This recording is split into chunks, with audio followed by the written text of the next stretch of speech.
Good morning, and thank you for joining today's New England Federal Collaborative on Serious Mental Illness and Serious Emotional Disturbance meeting, Demystifying SMI and SED, Recovery, Resilience, and Research. Today's meeting is hosted in partnership with Taylor Brian Turner, Assistant Regional Administrator, SAMHSA New England. And Taylor, I now turn the meeting over to you. Thank you so much, Ingrid. Welcome, everyone. Good morning. My name is Taylor Brian Turner. I'm SAMHSA's Assistant Regional Administrator here in New England, and it's my privilege to welcome you to the second Federal Collaborative meeting on serious mental illness and serious emotional disturbance. We have a very robust agenda today. We've gathered your feedback from the last meeting in October and have prepared an agenda that focuses on demystifying SMI and SED. What is it? Can people recover? And how can the federal family help? We will introduce a new online suite of resources for your use, have a short Q&A with the panelists, and close with Paul Jacobson, Acting Regional Director for HHS, who has been a strong supporter and leader in steering us through the pandemic. Please note that the full bios for our speakers will be included in the materials, as I will be brief today to maximize time for our panel. Do we have any housekeeping, Ingrid, that you'd like me to share? Yes, next slide, please. Today's meeting, participant microphones will be muted for the duration of this session. If you have questions during the webinar, please add your question to the chat box. If you have questions after today's webinar, please email timothy.jean@samhsa.hhs.gov. Thank you. Thanks so much, Ingrid. So first, I'd like to welcome Kim Ainsworth-Claskin to open for us today. Kim is the Executive Director for the Federal Executive Board for many years and remains the glue for New England federal agencies here in New England. She's been a lighthouse for me and a champion for vaccination distribution, just returning from a detail in Providence, Rhode Island. Thank you for your service, Kim, and thanks for making the time. Thank you, and thank you for joining us today for this exciting forum. When I sat down and reflected on what I wanted to think about today, the first thing I did was try to think about how long we've been here. And this morning I realized it was 467 days ago when lives worldwide changed when the pandemic was declared. We are lucky in the federal government that most of us were able to transition very quickly to telework and been able to operate that way successfully ever since. And I personally have been among those who for months has touted our success as a workforce. I never talk about return to work. I talk about return to the workplace because federal government employees never stopped working. And I was very proud of the fact that we're able to regularly communicate with colleagues and customers and convene important meetings, be it in an all new way. My perspective changed about 6 months in mid-November when during one of our daily leadership calls, one of the managers reported that a colleague from another part of the country who was working very actively on the response had taken his own life the day before. Well, I did not know that person directly. It really completely rocked my world for a number of reasons. So as I sat back and reflected on my own operations, I realized that for one, I could be better about checking in. Generally, particularly during virtual meetings, I was all business. You know, like if you're in person, then you go and you sit down, you get there a few minutes early and you start chatting with people. But in the virtual world, meeting starts at 11 o'clock and you just jump right into business. And I sort of realized that I do that and made a commitment that I was going to start doing better with checking in with people. I took for granted that everybody that I deal with on any given day that was handling multiple priorities effectively. So I really committed to beginning every conversation with just, how are you? And really take some time to book conversations with colleagues, with friends, with others, and consider it a good use of my time. I was actually very surprised with what I learned when I started asking that question, how are you? And frankly, for a long time, it broke my heart. I learned of 2 other additional federal employees who had taken their own lives during the pandemic. And that's partially why this group was formed. I shared my experiences with Taylor, who really took it and ran with it and talked about, I know our first meeting was sort of broad in nature, and this meeting sort of brings it much more down to the federal employee level and try to talk about how we can support each other as a workforce. So I hope that you really can take some of this back. I know some of you have done some amazing things in your own agencies, and we'd love to learn about them. I've started to participate in yoga sessions that are virtual for 10 minutes every day by one of the federal agencies in our area. And it's just an awesome way to just start my day. I know I'm not perfect, but I am really trying to get better about checking in, and I really do urge you to. And please try to recognize when someone, including me, might need a break. I did have somebody call me out back around Christmas time, and it actually has ended up changing my life. So thank you for joining us today for this exciting group, and I look forward to hearing and learning from all of you. So thanks, Taylor. Thank you, Kim. That was really powerful. Thank you for setting the tone for the meeting today and the ongoing work that we all have to do on ourselves and each other ahead. Next, we'll hear from Dr. Larry Davidson, Director of the New England Mental Health Technology Transfer Center, for an overview of serious mental illness recovery, resilience, and research, and leads an incredible team and helped to make today possible. Larry, thank you so much for your generosity. Thank you, Taylor. The title for today's meeting was Demystifying Mental Illness, and I think it's very important to recognize that we need to demystify mental illness because it's really been misunderstood throughout history. So what I'm going to cover quickly is what we thought mental illnesses were, what we now know mental illnesses to be, the reality of resilience and recovery, and the question then of to work or not to work, and I'll explain that when I get that far. But first, what we used to think mental illnesses were, next slide, was this, that this was back in the 1950s when after 100 years of putting people away in hospitals, we had come to think that serious mental illness meant irrevocable disability. And if we didn't think that it meant that kind of irrevocable disability, we thought, next slide, that it was what we saw in Cuckoo's Nest or what we see on the streets in terms of people who are homeless. So we have had very negative images of mental illness, and the stigma and discrimination that accompanies those very negative understandings of mental illness has caused people not to seek care in a timely way. And the sooner people get help, the better off their outcomes will be. So it's very important that we, next slide, understand that this is what serious mental illnesses actually does look like these days. And I would draw your attention to three people in particular: Prince Harry up on the top left and Oprah Winfrey in the top right have just recently put out a Apple television series on mental health and mental illness, in which they tell their own stories and invite many other people to tell their stories of recovery and resilience. And I highly recommend this TV series for education purposes. The other person I want to point out is Michael Phelps on the far right.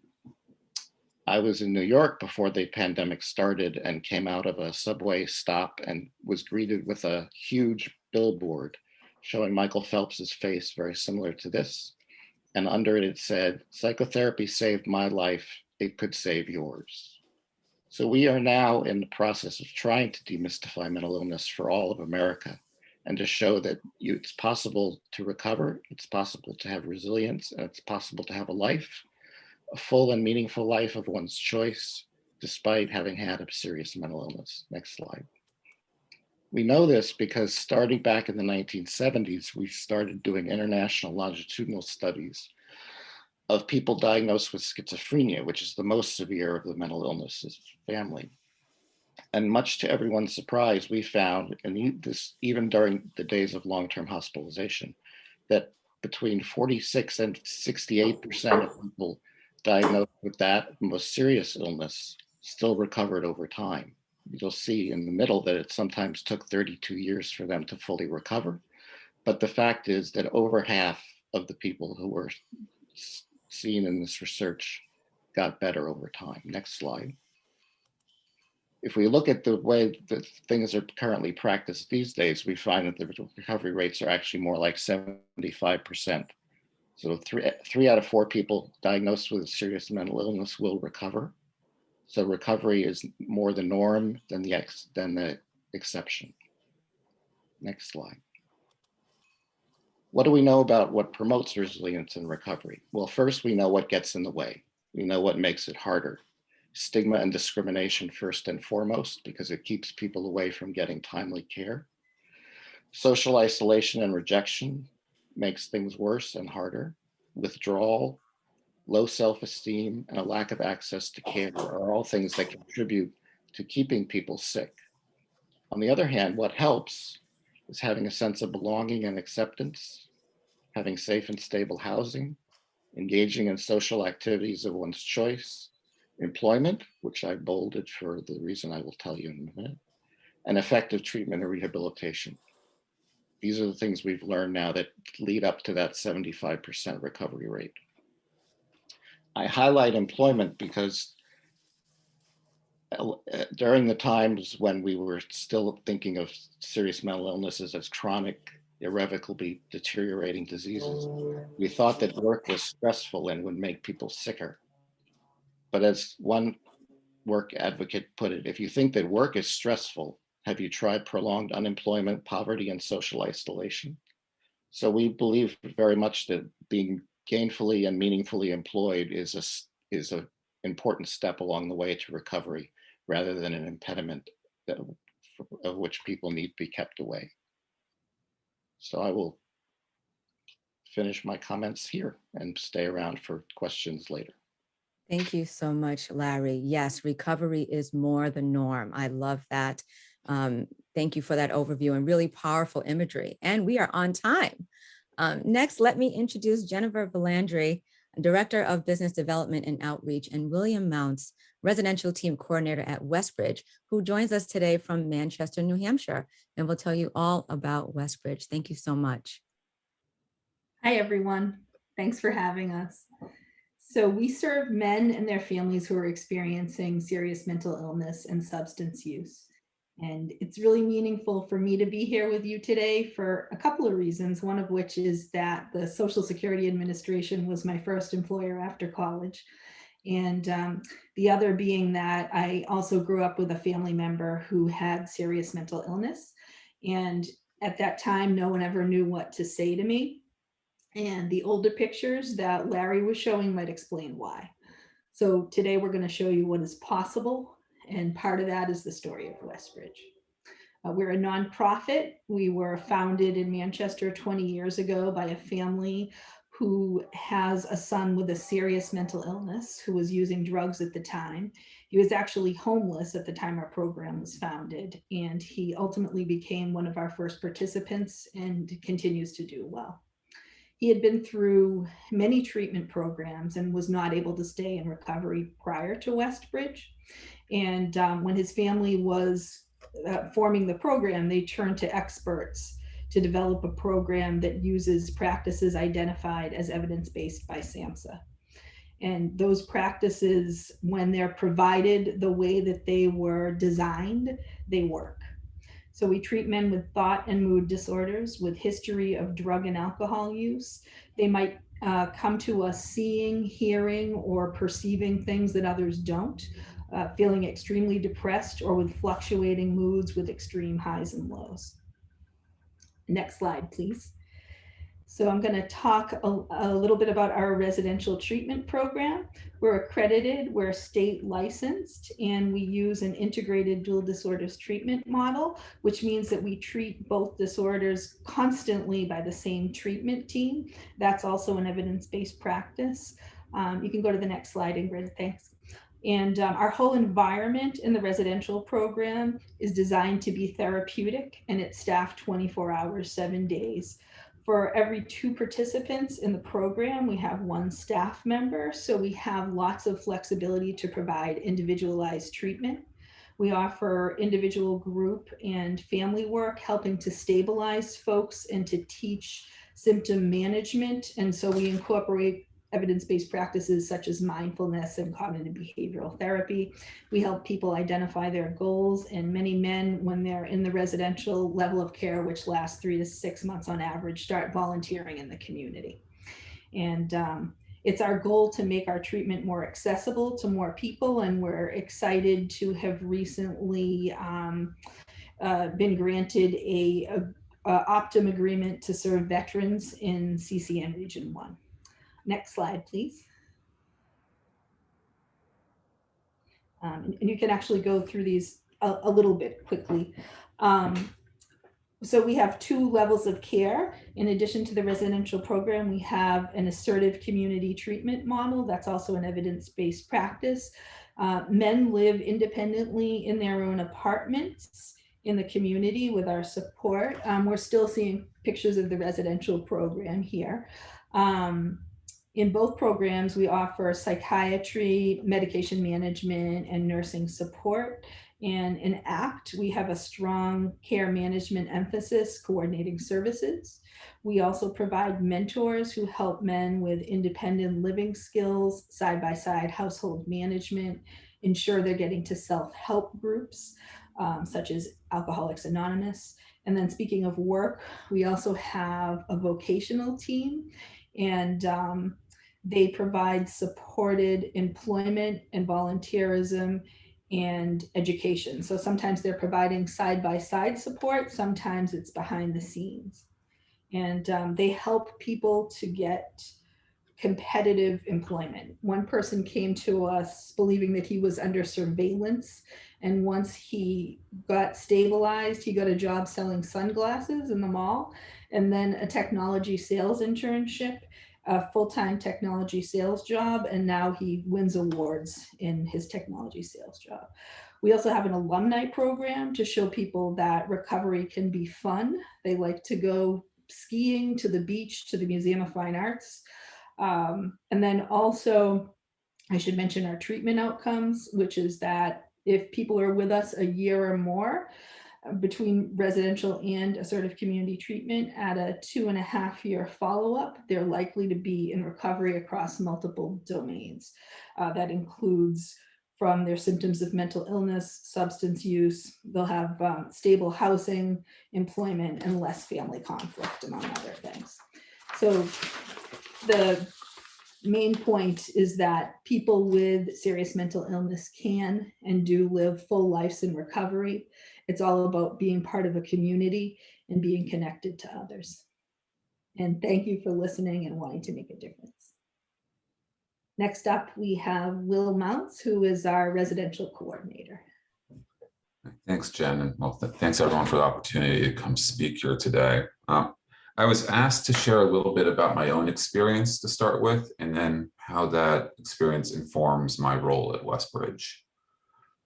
So to start with going into my mental health a little bit, I should say that if you look back on my childhood, there was really nothing to point out or to, nothing to indicate that I would, experience any, mental health challenges. My family remained intact. My dad had a great job, lots of affection in the family, moved around a little bit, but I enjoyed that. I excelled academically. There was some pressure to, do well academically, but I enjoyed it. So it wasn't really until high school, late high school, that I began to feel out of place and my anxiety began to really well up. And that continued on, and I didn't really think much of it. I kind of assumed it was normal. People talk about, social anxiety and butterflies. I assume that's basically what I was experiencing. When I went away to college, those feelings continued to develop and depression started to be rolled into the mix. And from the time I was about 18 to the time I was around 25, things really did metastasize, and it got to the point where my depression became so overpowering that I became isolative. I stopped tending to my most basic needs. I'd go months and months and months without talking to my family. They were supportive, but I could easily go 6 months without talking to them. I felt ashamed. I felt guilty. I was confused, scared, everything. I felt I was letting everyone down, not least of all myself. And by the time I was in around 23 was the first time I attempted suicide. And I didn't quite know what to do. It was more of a gesture. I felt defeated.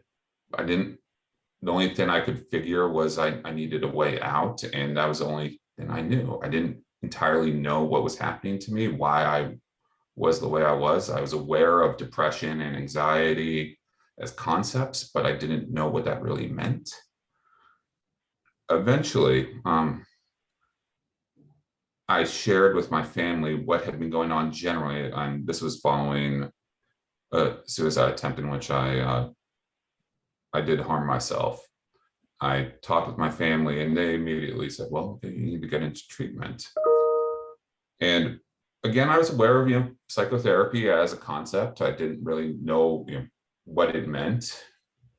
I didn't understand the resources that were available to me. I didn't know what my options were. And during this time, I should also add, although it's not the focus of this, that I had been using alcohol as my only coping strategy too, which in retrospect, not very helpful, but it was the only thing that provided me relief at the time.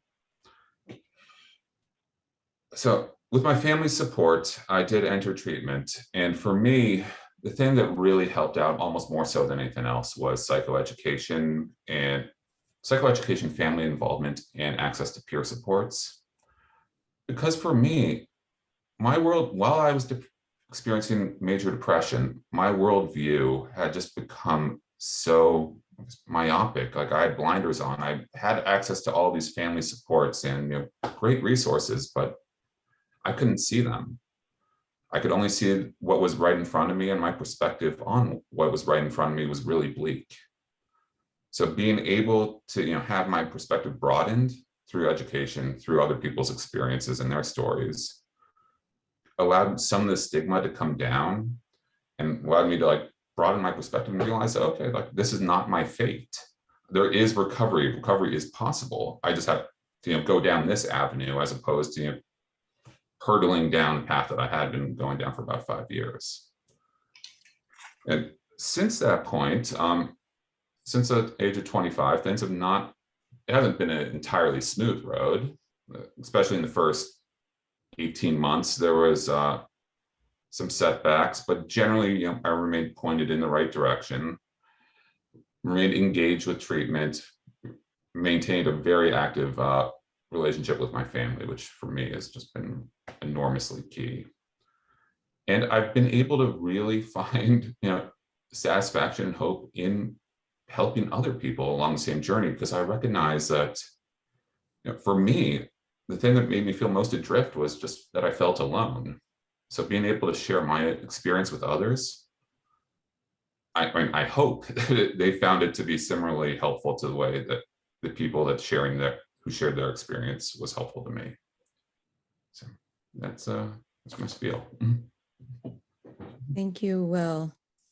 Very powerful, very brave. We're so proud of you. And you've just made quite a lot of more allies to the recovery work and the clients that you serve. Thank you so much for sharing, Westbridge. Absolutely. Next is, I'm sorry, Will? Oh, no, I said absolutely. Thank you. Next, it's my pleasure to introduce our colleagues at the U.S. Department of Veterans Affairs, Griselda Care System, Intensive Integrated Recovery and Treatment Programs, and Melissa Bingham, Certified Peer Support Specialist, specializing on the Brockton PRRC program. And we look forward to learning more about that. So take it away.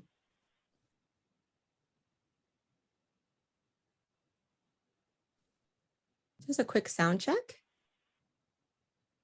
Sorry, I was muted. I said a lot of genius things. It's unfortunate that you missed them. Thanks for having us today. We're excited to be here and share an overview of our recovery-based programs for the Boston VA healthcare system. And before I get going with the slide, I wanted to highlight that all of our specialty programs are recovery-oriented and include evidence-based services. And we ensure our core values of hope and respect and veteran-driven care are central to all of the programs, some of which we will be presenting here today.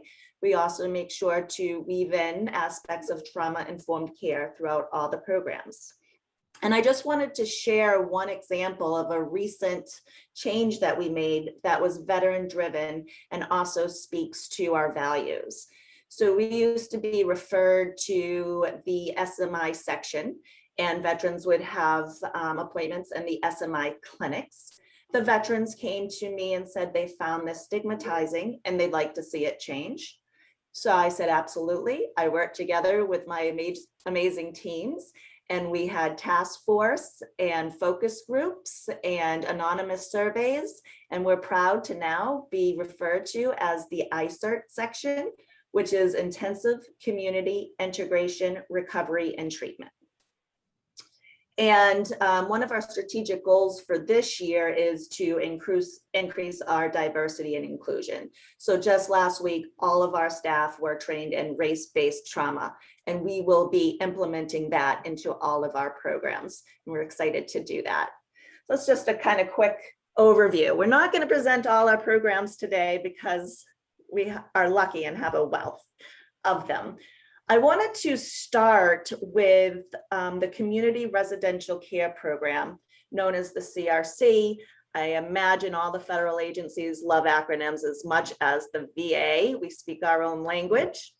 So CRC homes, they are privately owned residents in the community. And the homes are usually owned by non-professionals, not mental health professionals or nurses.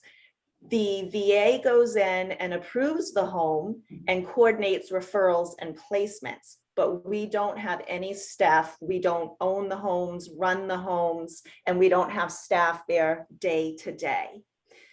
The CRC program has housing options from single rooms. So single homes. So one veteran may join a family. We have group homes, and we have level 4 group, rest homes. The veteran pays rent directly to the home provider. We're not involved in that aspect. But what the CRC VA team does do is they conduct the initial assessment and survey for the home when they apply to be in the program. And we go out annually and do a comprehensive evaluation and assessment. We screen and refer and match veterans for placement. This is one of my favorite aspects. It's not, oh, there's an open bed in this program. It's okay, we want to match you to the best home that we have. What are your needs? What level of support? What community do you want to live in? What do you envision this looking like for you? And then we match as best as we can. We provide psychiatric and primary care services, and at a minimum, the case managers, the VA case managers, go into the homes at least monthly to see the veterans, work with the staff. Usually it's much more than monthly, especially now we are offering virtual care in all of our ICERT programs. Next slide. So to be eligible for this program and any program, you have to be enrolled in the VA healthcare system.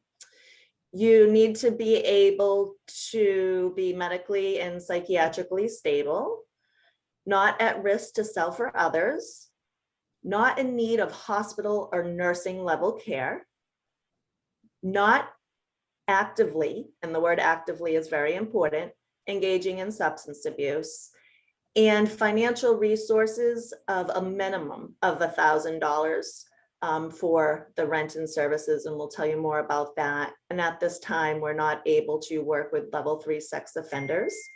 And if someone is on a injectable med, for example, with diabetes, they have to be able to administer that themselves. Next slide.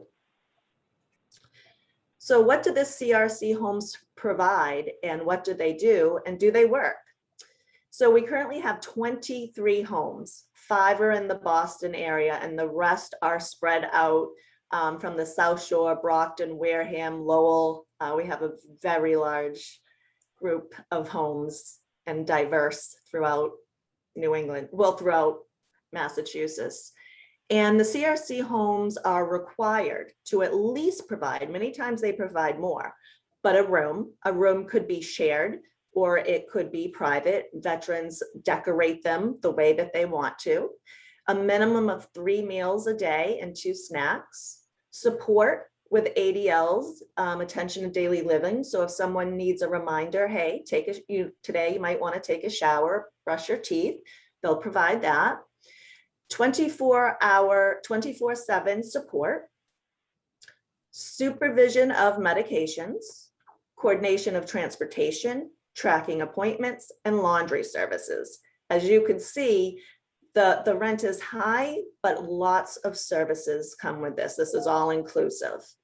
And we find that if the veterans stay in the program for a year, we have a 74% reduction of inpatient and residential stays. And that is clearly a big number, 74%.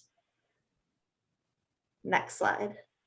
This is just a quick look at the Vinyl home, which is in Whitman, Mass, and it's $1,200 to $2,000 a month.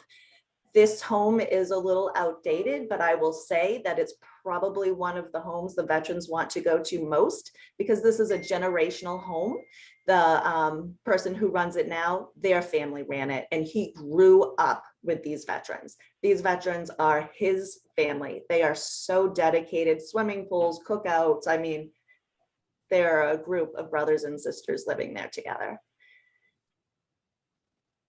And this is beautiful oceanfront. Want to show you another home, beautiful oceanfront home in Plymouth, Massachusetts. And the rent there usually is about $2,100. So our next program I was going to share, again, our acronyms, Mikken, which is our mental health intensive case management program. And many of you might know of the ACT model in the community for case management offered to the community. So this is our form of that. And so the goal is to optimize the health status and the quality of life and community membership for veterans who have a mental illness and they're high users of inpatient services. We really want to work with our veterans to live in the community of their choice with the least restrictive services. And this program is truly amazing. We've had veterans that have lived in hospitals for 10 years that are now living on their own with Mikken support. We do this by individual and recovery-based case management. It's a multidisciplinary team, and they deliver comprehensive services. And Mikken meets with the veterans 2 to 3 times a week. At a minimum, it would be once a week. And the team goes right into the community, into the veterans' home, meets them at work. It's a really great model. And so it's endless. What I found with this staff is they will do anything to meet a veteran where they're at to accomplish their recovery goals.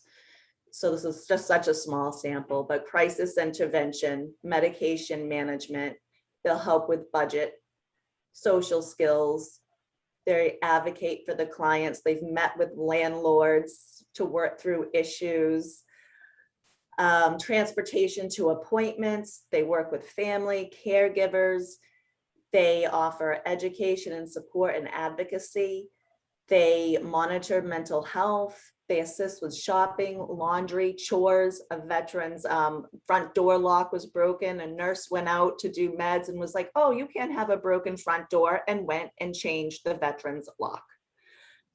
Psychosocial education and emotional support. And we will refer to community and VA providers as needed. So in order to be a candidate for the Mikken program, all 4 of these criteria, it's very strict, have to be met. And again, you have to be a member of the VA healthcare system enrolled. You have to have a diagnosis of a severe and persistent mental illness. You are not able to be served in an outpatient clinic. So you've tried outpatient programming and it's just not what you need at that time. You need more comprehensive support. And then high hospitalization use, because we want to work with veterans so they don't have to be in the hospital, because we see it every single day that recovery is possible. So veterans would have a 30-day stay in a hospital over a year, or 3 stays in an inpatient psychiatric facility. And then clinically appropriate for outpatient services. So again, if they're better served in a residential or inpatient service, we understand, but we'll be there when they're ready to move on to the community of their choice. And this is this is for Melissa. And I'm so excited to have Melissa here. I just have to say, she's such a wonderful peer. We work together all the time. We've run some programs together, and she's just a joy to work with. And the work that she does with our veterans at times has truly made me speechless. It's really great. I don't see you, Melissa, but it's probably my settings. Possibly. Hopefully everyone can see me. My video is on. Yep, you're here. All right. Thank you, Griselda. So today, I want to talk a little bit, share a little bit about my story, talk about what peer support is, why it's so important. I'm going to share a little bit of information about one of the great programs here at the VA that I work in, the PRRC. I'm actually a medically retired Army sergeant, combat veteran, was stationed in Ramadi, Iraq in 06-07 with an infantry battalion. Battalion I was in the time that I was over there. It was a really rough time, call Ramadi the pits of the earth over there. Very difficult, lots of losses that we experienced. And during that time, my mental health took a big dive, kind of similar to the story shared a little bit ago by Will. Ended up getting into a really, really deep, dark place while I was there with everything that was going on. Started really staying to myself for a while and isolating, realizing that, things were getting off. I never really had the feelings that I was experiencing while I was there. Conflict of my morals, my religious beliefs, things that were happening, all of the death around me, ended up starting to really go downhill. Sought out the help from a chain of command, really didn't get anywhere. Sadly, not great leadership in my battalion. Ultimately, I started self-harming over there, was cutting myself to deal with the deep emotions that I was experiencing. Also started volunteering to go out on more missions, with the guys in hopes of, that I would just join all of the young ones, that had already gone. So, leadership was noticing these things, but not doing anything. But my family back home knew that something wasn't right. So kind of like Will, my family was a big advocate for me. My mother got involved and contacted our congressman, and they kind of made a move on it with the congressional. Ended up getting medevaced out of theater, taken over to Landstuhl, Germany, and hospitalized there. Also on, 1-1 with, and so the VA diagnosed me with PTSD. But I didn't really still understand what was going on. So kind of hopping around, not really fully engaged in therapy. Started really isolating from my family once I got back home. Things were kind of chaotic. Ended up moving from North Carolina up to Massachusetts to be with my now wife, and been up here for 13 years now, and she's been a huge support system for me. But the thing that, I would share about recovery is that, people have to reach that point where they're ready for their life to change, that they're, at the point of where things are, at least for me, it was so difficult. And it was like, I can't, keep living like this, because for 6 years I stayed to myself. Rarely left the house, couldn't go on Walmart, couldn't shop without, needing to leave. I needed exit plans for everything. I felt the enemy was outside of my house, they're watching me. All these things are going on. So what did I do? Eventually I got linked up with a good therapist at the vet center and started some trauma work, and started realizing that, okay, life can be different, but I'm going to have to do some work. I did the work. And, as a peer support, what is a peer support? We're a person with lived experience. We've been there, and, maybe we've went through some of these things, whether it's the mental health or the substance side. I drank myself into the ground to deal with my stuff, and drinking only made things worse. I wanted to fight. I got aggressive when I was drinking, which was getting me nowhere. And so, having that experience, being able to share the stories with the veterans that I work with, number one, I feel like, it helps to build that connection where they might be, more willing to, share with me versus with a clinician, because it's like, oh, okay, she gets it, she's been there. That happens so often when I'm sharing my story, and they're like, yeah, me too. So we come from that place. And what do?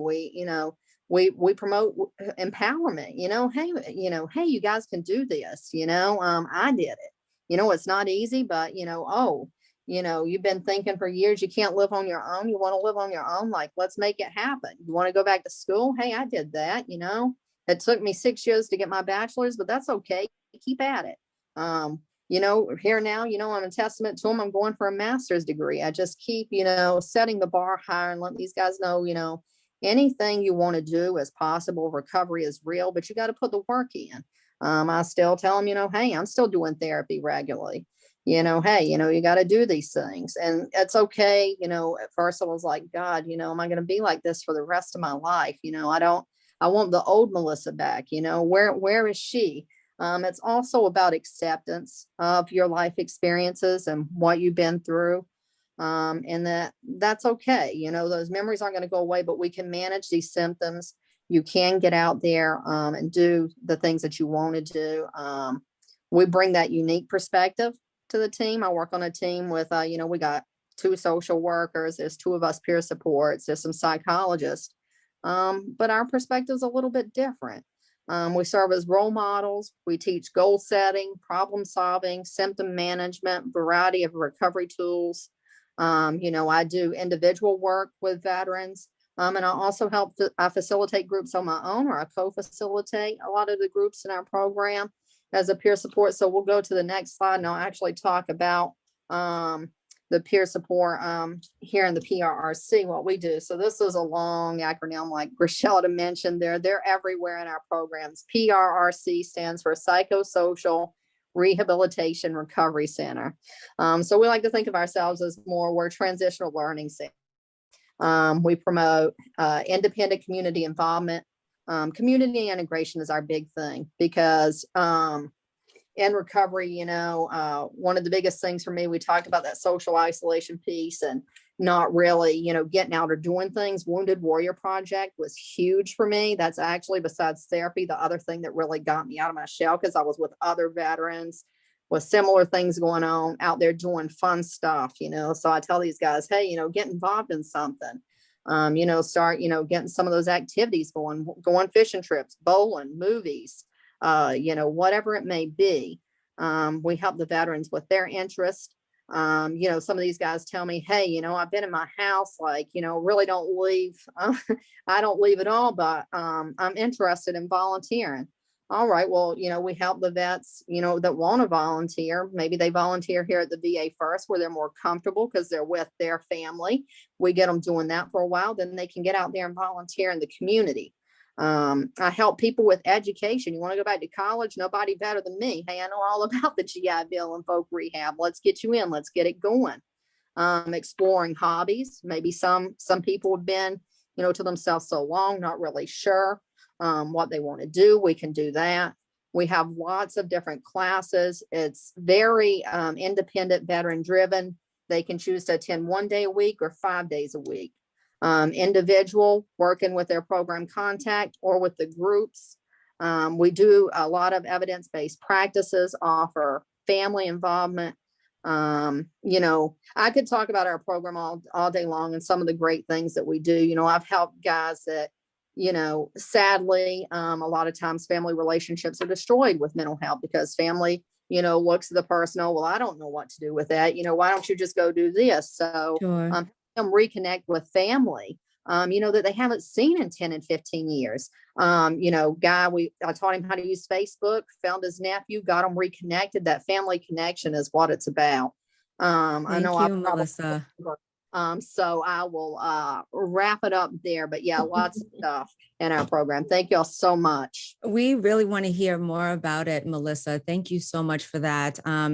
These panelists for that rich and enlightening look into the work that you do each day to heal and to help, ensuring clients that the impossible is possible. Melissa says that the words "I'm possible" are in the word impossible, which is just wonderful.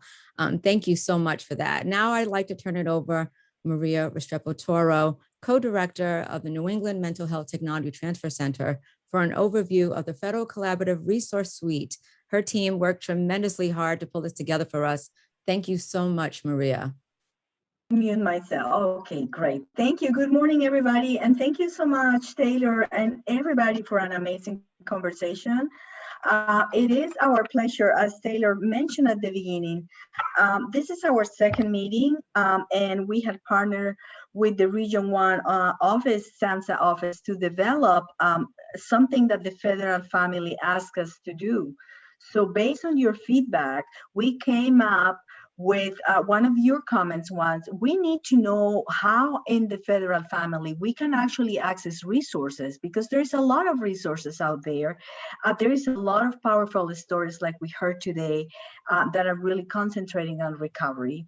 So I am going to just ask Ingrid to just put this, and I have to see, to tell you, I have all the credit is going for Ingrid Paget, the amazing Ingrid who developed these amazing resources for you. So I just have the honor to walk you through today, but really I wanna really be very clearly, like, she has done an amazing job with this. So we had put today for this region is a resource walk that's gonna explore all these amazing recovery resources. So what you see on the screen is what we call a virtual room. And the first step, when you come into this resource, as you see the red bottom in the front with the little home. That's where you start. You are going to be actually, when this is launched for the federal family, you're going to be hearing Taylor's voices. But when you first open this page in this bottom, what you're going to see is the history of this collaborative, where we came up and how we developed this collaborative. So that's when you walk into this room, that's the first thing you're going to do. And then when you look at this welcome, what we are seeing, since we are in this resource walk for the federal families, we are going to see the 6 states. So when you go and click under each state, and let's just click on one for now, you will see Connecticut, for instance. Every state in our region has an amazing office and Department of Mental Health that are going to be offering you amazing resources already. So we start that at the center in this walking room. So when you walk to your right, you're going to see the federal family of resources that have been developed for you to look. The first one we're going to take a look at is the Serious Mental Advisor, which is a federally funded center that has everything that you need to know, not only about the treatment, but also about the recovery resources for the people that we're working together on this. The second one, that's also a federal, you're going to find a treatment locator.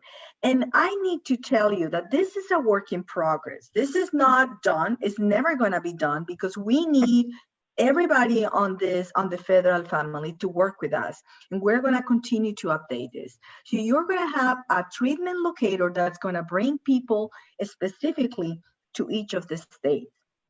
You, in addition, are going to see the next one, Ingrid, is going to be the Office of Personnel Management. All the tips that are going to be that we were just hearing this morning. So you are going to click into that, and you are going to be finding an amazing amount of resources of wellness for the federal family.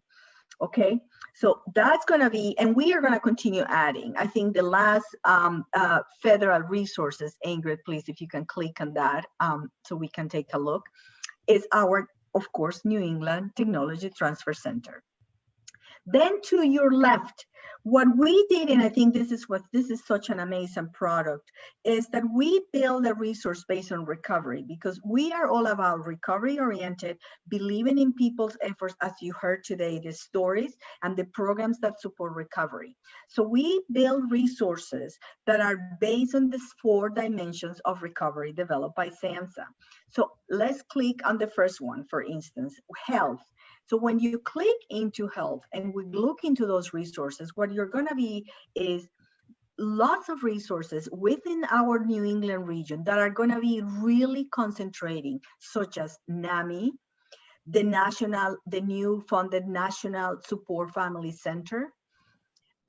Keep going and scrolling, all the Native American Indigenous community in our region. So we are conscious and want to make sure that any kind of resources we put out there is going to be, and then of course we have suicide, that's what one of your requests, and there's a lot of programs that are working around suicide. Absolutely. So that's just an example. And Ingrid, Taylor, I get it that we have to move on. So just to finish, you will have the rest of the dimensions when you walk through on the left-hand side from health, home, and It's phenomenal. It is just phenomenal. The site leaves me absolutely speechless. Thank you. We are so lucky, Maria, for you and the team putting this together for us. Ingrid has just been incredible. Thank you so much. We're very excited to explore. I'm not sure if any questions came through for our panelists, but I can assure you that we will make note of them and definitely follow up. Does that sound right? Let me ask Martha and Tim if we have any questions for our panelists today. I don't believe we've received any in the chat, but I hope that if people have questions, they'll write them in the chat or unmute themselves to ask.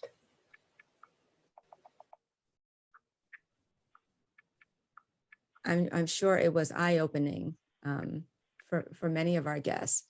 Can someone post the link to the virtual resource room to the chat, please? Yeah, that's an easy one. Sure thing. All of our resources will be available post-event. All right. Tim or Martha, I can't see anyone raising their hand. So with that, as you have questions, please feel free to reach out. I'm sorry. Okay. So with that, I would love to turn it over to our acting regional director and chair of the Greater Boston Federal Executive Board, Paul Jacobson, to close out today's forum. We thank you, Paul, for your leadership and for being a champion to this work and pulling our team together to be able to provide these resources today. Thank you so much. Well, thank you, Taylor, and thank you to Kim Ainsworth and our friends at SAMHSA, VA, Westbridge, and everybody else who's helped make today possible. Last year, when SAMHSA approached us with this effort, we knew that it was critical, especially with the pandemic and its unknown solutions, that we work together to educate and support each other. Our last meeting in October found that we could all benefit greatly from learning more about serious mental illness, the effects on communities, families, and workplaces. We knew that housing, mental health, racism, and stigma contribute to the challenges that people face. Trauma also plays a significant factor with serious mental illness and disturbances. After hearing from today's panel, I feel better knowing that we have each other and these incredible resources that can help to provide some guidance on recovery services. We now know where to go, how to be of service to each other, and with a little more empathy. I really appreciated hearing from Kim about how the pandemic has changed our approach in many ways. We hope that this forum has helped highlight mental health an integral part of all of our missions. And I encourage you to use the tools, as I will, and remember the voices of recovery that we heard today. We've lost many people to overdoses within the last 18 months, almost 92,000 lives nationally. The more we can do to share information, the more we can aid each other in keeping our colleagues and their families safe and well. Today has also opened my eyes in recognizing that we need more people like Will and Melissa in peer support roles to help people on the road to recovery from mental illness and trauma. Thank you for supporting Region 1's Federal Collaborative. We hope to hear that the website has been useful. And if you have anything to add from your agency, please email Tim Jean at SAMHSA. We've engaged quite a few of you and know that meeting twice a year is ideal. So we hope to see you in December when we'll focus on the impacts of the criminal justice system and how it intersects with people with serious mental illness. Until then, remember that recovery is possible and vaccination saves lives. Take care, everybody. Thank you so much, Paul. Thank you, everyone. That completes our program for today. Post materials will be following up in your email box soon. Thank you so much and have a wonderful day.